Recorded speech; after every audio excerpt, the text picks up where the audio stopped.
Was handing bloated sattvas. I got my green tea. I'm back on green tea. I'm off coffee. I'm at my friend's house. He's allowed me the use of his little apartment, which is a great studio. He's got all these wonderful books. He's got this interesting globe of truth right here. I haven't quite figured out what this is yet. Anyways, I'm excited. There's exciting things happening here on Zen Confidential. Okay, listen.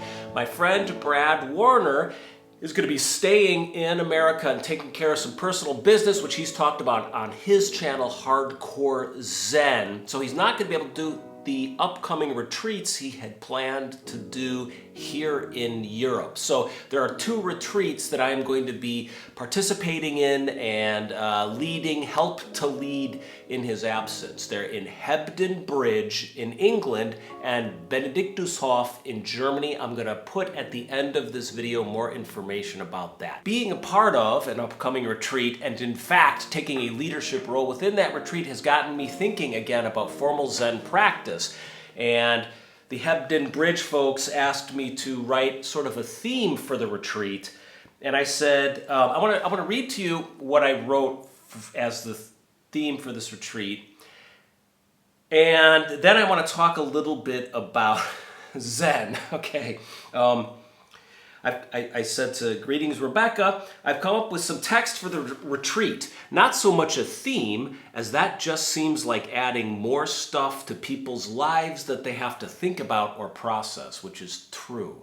Okay, so here's like the text that I provided as copy for the retreat advertisement. Because a lot of our problems seem to come from outside of ourselves, we often search outside of ourselves for answers. Bodhidharma, the first Zen master, offered a different path. He said that Zen is a, quote, special transmission outside the scriptures, not founded upon words and letters by pointing directly to one's own mind, unquote. A Zazen Kai, I'll put the spelling here, or weekend sitting retreat is a precious opportunity to come together and do the practice of, quote, pointing directly to one's mind, unquote. We will chant together, eat in silence together, walk together. I'll give Dharma talks and private dokusan, or practice instruction. But mostly, we will practice zazen, or just sitting. By doing simple things completely, our very own lives become that special transmission that Bodhidharma spoke of. I don't know why, when I'm reading, I take on the voice of a very irritating audiobook narrator. I promise in the future, when I read to you, I will not do this. Thank you. What is Zen Buddhism? It's a question I asked myself again and again and again, day after day after day, when I was a full-time Zen Buddhist monk for 13 years. I mean, every time I sit down to do a retreat, I find myself asking, what is this? And recently, I always like to disguise people's identities, and so I will say that I was in Wisconsin, and I was hanging out with a friend, and his daughter asked me, what is Zen Buddhism? And she's a young, privileged, isolated, bubbled kid.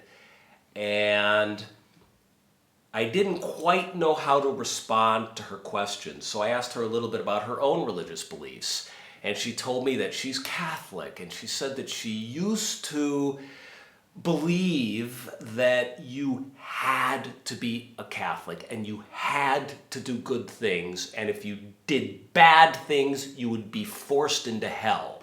And then she told me that she'd met a progressive priest, and the priest told her, no, that's not how it works. What happens is you die, and you go to heaven, and I don't know, St. Peter is there, and St. Peter helps you understand that you don't belong in heaven if you did bad things. That actually you would choose to go to hell and burn in hellfire for eternity because you're not worthy of heaven because you masturbated 15 times in your life, said 14 bad words, and counseled a friend to get an abortion.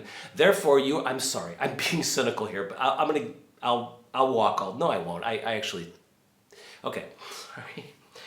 So the point was, She had met a progressive priest. The priest had told her that, in fact, you have a natural intelligence that manifests after you die. St. Peter helps you realize this intelligence by pointing out that, hey, you don't deserve to go to heaven, so you go to purgatory, burn off some of your bad karma, or you just go to hell for eternity. After she told, and she's like, that all makes sense to me. And after she told that to me, I realized the gulf between us, and there was not a universe where I was going to be able to tell her what Zen Buddhism is. Zen is very different than your average religious belief. It's a paradigm shift in the spiritual perspective. And I hang out with Zen Buddhists or Tibetan Buddhists. I don't often hang out with young Christians who have had lots of theological indoctrination. And so it's always a little bit shocking to me when I do, and I see how, I think, truly radical the Zen approach to spirituality is. Now, I don't want to knock religion or Christianity, and I did have a rich, detailed conversation with this young woman, and I did have a moment where I thought to myself, you know, it really doesn't matter what you believe, and it really doesn't matter what you practice. It matters how it helps you move through the world without ego. So I want to talk a little bit today, if you'll excuse that digression, about moving through the world without ego, and how living at a monastery was putting this principle into practice over and over and over again in a whole culture, like a mini ecosystem, social human ecosystem, microclimate, designed to put this principle of egolessness into practice. I want to talk a little bit about that today. Every aspect of life at a Zen Buddhist monastery like the Mount Bodhi Zen Center, where I trained for all those years, centers on one thing and one thing only, and that is the practice of Zen. And nonetheless, we have to live together at a monastery. And so the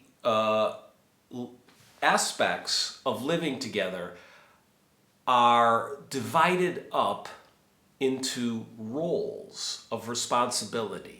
So the Sutra hall has to get set up for ceremonies. That's the Densu's job. That's their area of practice. That's where they put their time, effort, energy, focus, and attention into the Sutra hall. It's like they're holding the Sutra hall to their breast and they're breastfeeding it.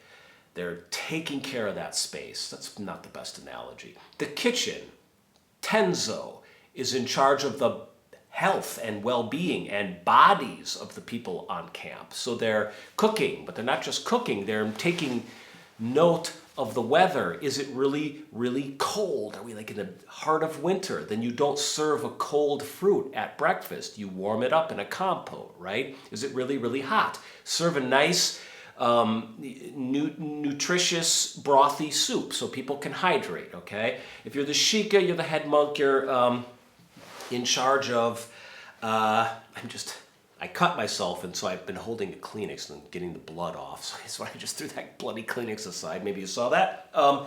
If you're the shika, you're the head monk, you're in charge of orchestrating all the different officer roles so that the camp functions, and on and on. Now, you have a responsibility on camp, but it's not like a job at a lawyer's office or in a factory. If you have a role at a monastery, your primary responsibility is to practice Zen, okay? So you take on a role, and the role allows you, without even really knowing it, and this was one of the most important experiences for me, it allowed me to let go of my insecurities and my arrogances, i.e. my ego, because it wasn't ultimately super important that I was successful in the role. Nobody really cared how good of a shoji I was, how good I made the tea. It wasn't about making a really good tea. It was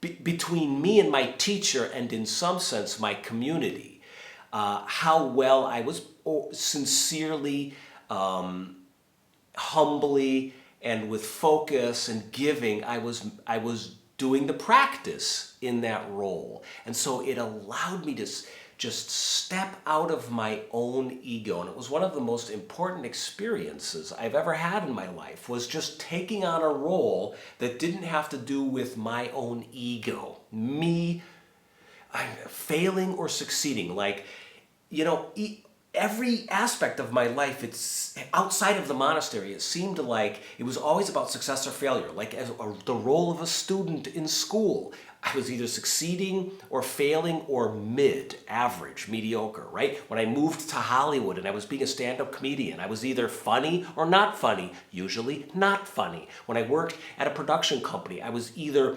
helping the company to make better, more successful movies or not, usually not. We did some terrible movies at that place. Anyways, in relationships, am I becoming closer to this person, or are we drifting apart? Like every aspect of my life, if I was in a role, and you're always in a role in the world. When I was in a role, it was like it was like egoic. I was either succeeding or failing in that role. But it was so wonderful to go to the monastery and to have invisible walls around the monastery protecting you. And this was going to be a special space, and almost like an experimental type space, where we just try to give ourselves to these roles of cooking, cleaning, hammering, driving to the airport to pick someone up, etc., as though with the same kind of attentiveness and care and discipline and focus and openness that we do our zazen meditation on the cushion, because essentially there is no difference. The same principles that go into sitting zazen on the cushion are the exact same principles that you bring to your role. And manifesting those principles is what's truly important, not how good you are at cooking, cleaning, sewing, etc. And those kinds of judgments, how good you are at cooking, cleaning, sewing, etc., that's ego. That's the default. Am I doing it right? Am I doing it good? Do people like me? Why aren't I getting more attention? I need affirmation. I need to confirm this person and negate that person because politically that would be good for me. All that stuff is the world of ego. And that default of ego is really what we're all running on in society, generally speaking. Just had to staunch the flow of my bleeding finger again. Anyways, okay.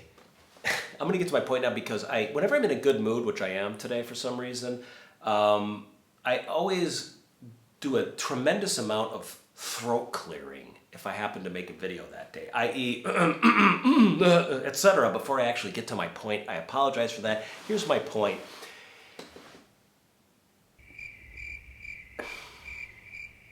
I forgot what my point was, so I went and put on my thinking cap, and I got my special thinking magic potion, green tea. It can be really hard to talk about Zen, for example.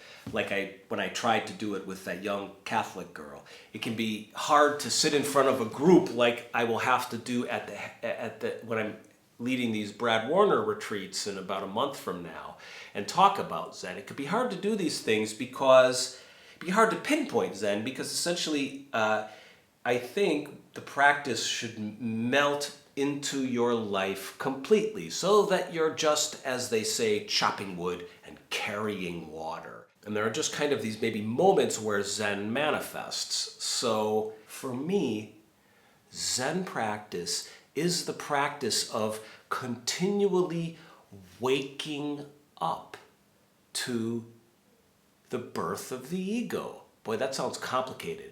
Let me give you an example. I recently had the experience to hang out with a bunch of Zen Buddhists outside of the context of strict formal practice. So there's a community out here that I spend some time with, and they have a retreat center in the Alps, and they have what's called, I think it's like Sangha time, community time. I was there for just 2 days, but I had a moment where I caught myself slipping into that ancient default mode of ego, where you're not thinking, you're not mindful, you're not aware, attentive, and conscious.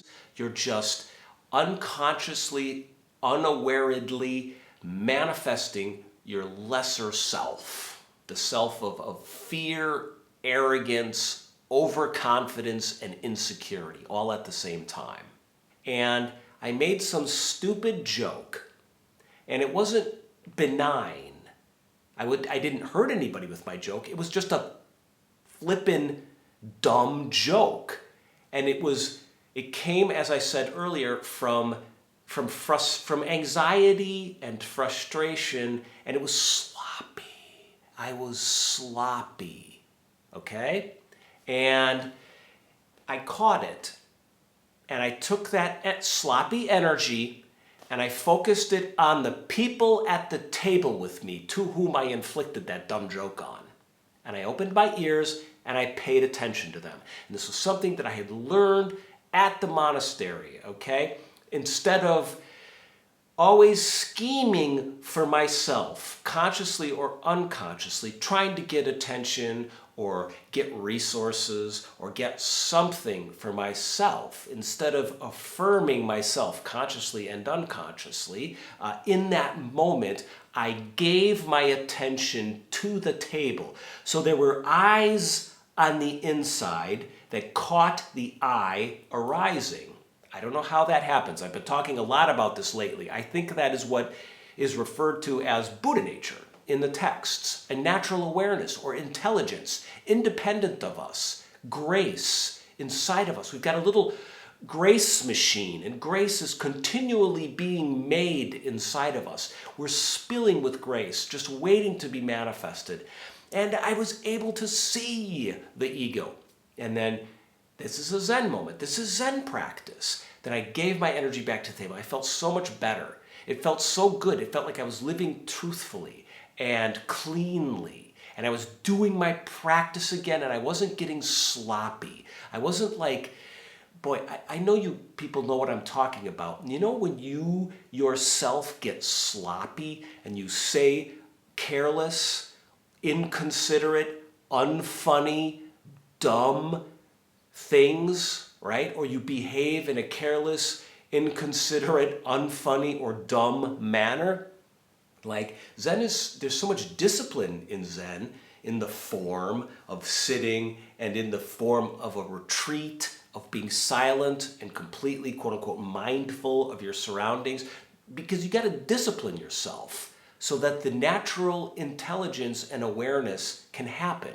Like if you're really sloppy on the inside, that natural awareness or Buddha nature isn't going to manifest. You're not going to catch yourself being an idiot, manifesting ego, and you're going to keep inflicting your ego on your surroundings, on the world around you. But just that one moment, let's return to that one moment that I was just telling you about. Like, I mean, I was behaving, because it was a relaxed environment, I was behaving unconsciously. But when I realized I was manifesting, or when awakeness or awareness manifested, then I was able to do my job, which was give my attention to the table. And I did it specifically. I focused in on each person, and I heard and saw them. I lost myself in them. You can do that, of course. You can get out of your head and get out of your default and into your life. Okay, and I think that that's Zen practice. Some of you are like, yeah, dude, you've been saying this in every single video. Don't you have anything new? I don't. My teacher used to give the same Teisho /Dharma talk /Zen teaching over and over and over, you know? And I tried to say something similar to that young, privileged, bebubbled Catholic woman that I was talking to. And it went right over her head. She's like, yeah, pay attention to my life. Okay, ego, yeah, don't be selfish. Yeah, I got it. Anyways, you know, it's a hard, it's a sophisticated, I gotta put on my thinking hat. It's a sophisticated practice, and it is a unique rogue tradition, Zen Buddhism. And I think it's a really special tradition and a really special lineage. Like, I feel like it is the crown jewel of like humanity's spiritual quest or spiritual project, Zen Buddhism. That's a lofty statement, but it's my own personal experience and feeling. But it's so lofty, rich, and sophisticated that actually it goes full circle and it's normal. Ordinary mind is the way, but you can see ordinary circumstances and bringing to it that connection that I've been trying to talk about, as opposed to the default of ego. I hope that makes some sense. We'll be unpacking this when I go to Hebden Bridge in London and when I go to Benedictushof in Germany. I hope to see you all there. Thank you for your support on Patreon and PayPal. This is how I buy bread and butter and green tea. Truly, thank you. And if you want to support this channel, you can go here to patreon.com/shozanjackhobner. You can also go to the link for PayPal in my video description. I appreciate the PayPal links. I appreciate the PayPal donations very much. I don't say that enough, but it's very helpful to me because it's complicated, but it links directly. By the way, it's the name Steve Krieger is my PayPal name. That's my Christian name. So that's the legal name that I have for my PayPal link. So some people are like, who's this dude I'm donating to? But that's me. So thank you for your donations. And I hope to see you in England and in Germany. Tschüss, ciao, cheerio.